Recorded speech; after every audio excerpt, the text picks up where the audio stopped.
I am Jeevan Kumar, Assistant Professor at Department of Public Policy, Law and Governance, Central University of Rajasthan.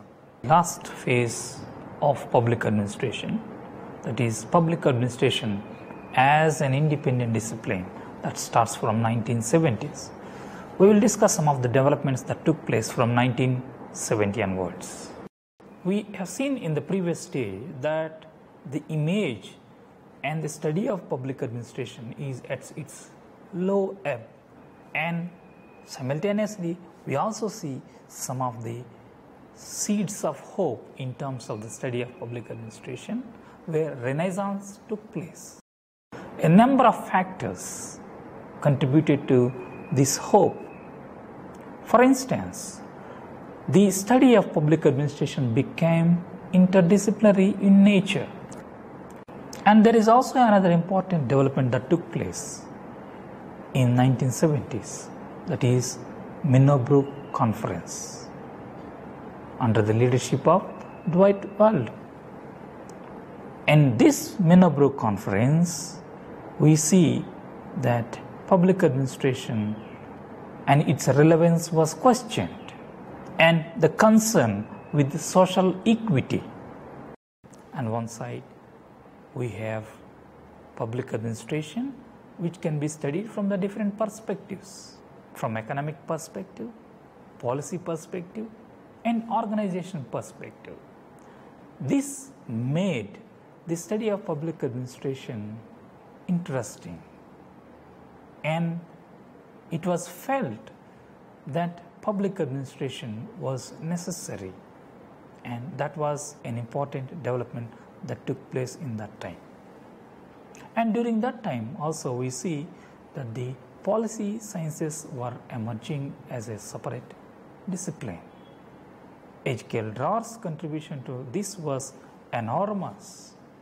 Policy was seen as a science, and therefore public policy has become the sub-discipline of the study of public administration.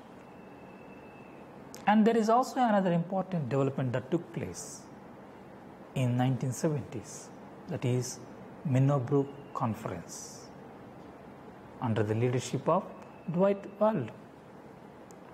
In this Minnowbrook Conference, we see that public administration and its relevance was questioned, and the concern with social equity, the concern for a change, these three have been discussed at the Minnowbrook Conference.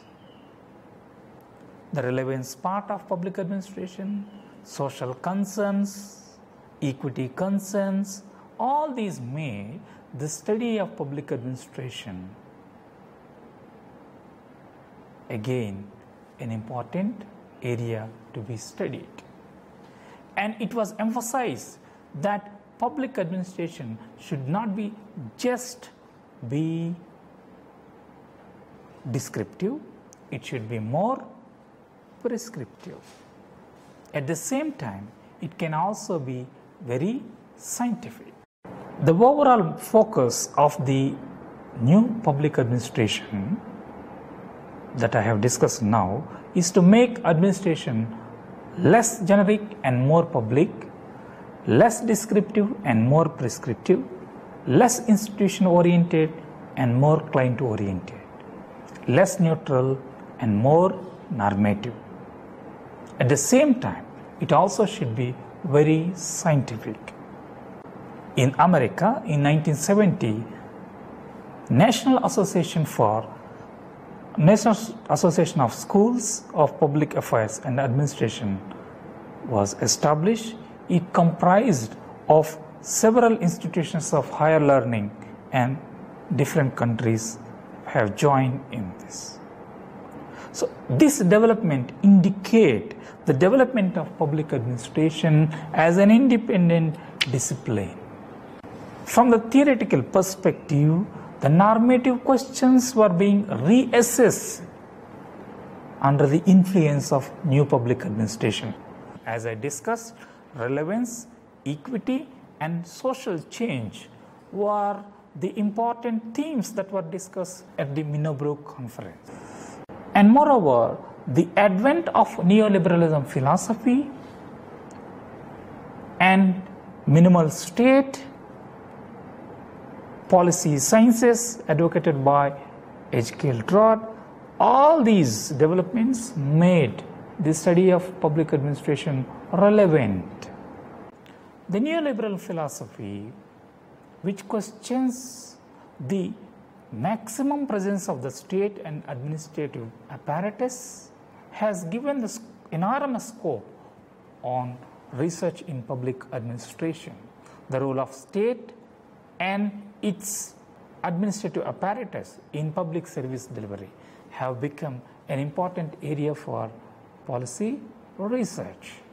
And in 1980s, we also see another development, that is new public management influenced by the management principles. Ted Gabler and David Osborne, in their writing Reinventing Government, they discussed that the government should be run on business lines.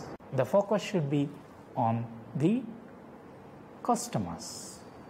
And they questioned the manner in which the public organizations were working. They saw it as a movement.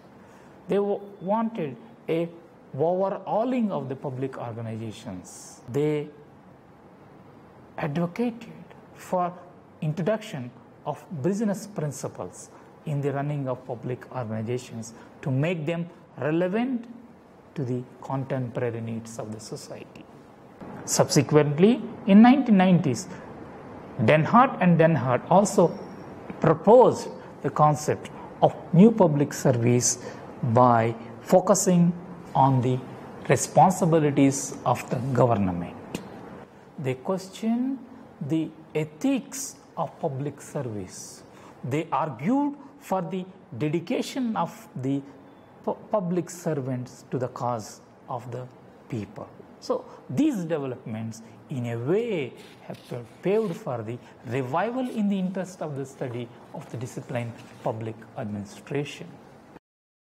And the public choice approach advocated by Vincent Osborne clearly advocated for the state minimalism. And there was a new ways of understanding the state's bureaucracy and how it functions. Thus, the study of public administration in terms of studying its focus on neoliberalism and the welfare state and its reach to the people have generated interest in the public administration scholars. We can see that the distinction between the management and the administration is being blurred, where we see that the government is an important element of the state, while administration is the concrete form of government. We began our lecture by understanding that the discipline of public administration can be traced to the early 19th century. However, the discipline as an activity is as old as a human civilization that we saw in Egypt, Chinese, and ancient India. And as a study of discipline, we saw that public administration evolved over a period of time from 1887 with a focus on politics administration dichotomy and the principles of public administration in 1927, where it underwent a crisis due to criticisms. We see that the 1970s witnessed a revival in the interest in the study of the discipline of public administration in terms of its relevance, equity, and social concerns. And from then onwards, we see that the public administration emerged itself as a discipline in terms of its approach to to the public service delivery in the wake of globalization. I hope you understood this lesson. For further details, you can refer to the e-content and also look at the web resources.